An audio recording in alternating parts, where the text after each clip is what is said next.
வணக்கம். நெய் கலவை சாதம் எப்படி பண்ணுறேன்னு பார்க்கலாம். 1/4 கப் நெய், 2 உலக்கு பச்சரிசி, பெரிய வெங்காயம் 2, பச்சை மிளகாய் ஒரு 4, இஞ்சி பூண்டு, பட்டை சோம்பு இலை, கிராம்பு ஏலக்காய், ஒரு பாதி தக்காளி மட்டும், கொஞ்சம் சீரகத்தூள், மிளகுத்தூள்.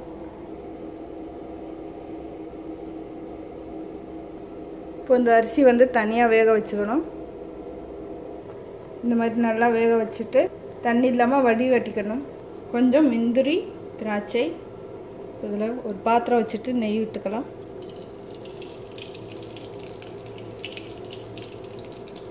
முந்திரி திராட்சை இதில் வறுத்துக்கணும். ஃபஸ்ட்டு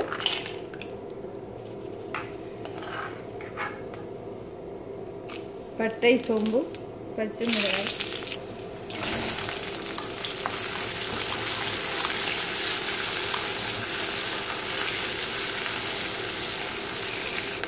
கருவேப்பிலை,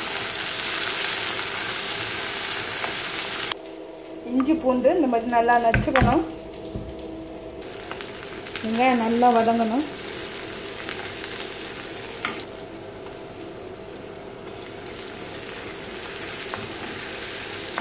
இஞ்சி பூண்டு, ஒரு பாதி தக்காளி, கொஞ்சம் உப்பு, மிளகுத்தூள், சீரகத்தூள் போட்டுக்கலாம்.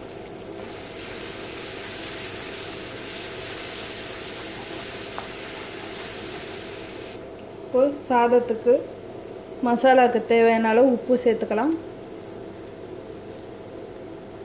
ஃபஸ்ட்டு கொஞ்சம் சேர்த்துருக்கோம்.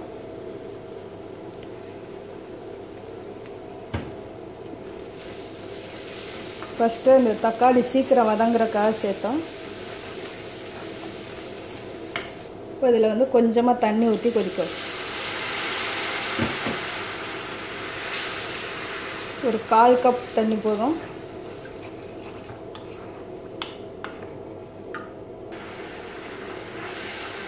நல்லா கொதி வந்துடுச்சு. இப்போ வடித்து வச்சுருக்க சாதத்தை இதில் போட்டுவிடும். சாதத்தை இதில் போட்டுக்கலாம்.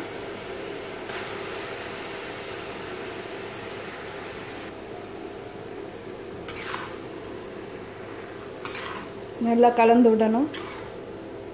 அடுப்பு சிம்மில் வச்சுட்டு கலந்து விடணும். இப்போ நல்லா கலந்தாச்சு. அடுப்பை ஆஃப் பண்ணிடலாம். மேலே முந்திரி திராட்சை தூவிட்டு எடுக்கையில் கிளறி விட்டு எடுக்கலாம்.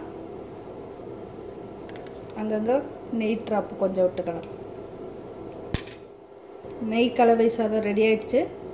இது கட்டு சாதத்துக்கெல்லாம் எடுத்துக்கலாம்.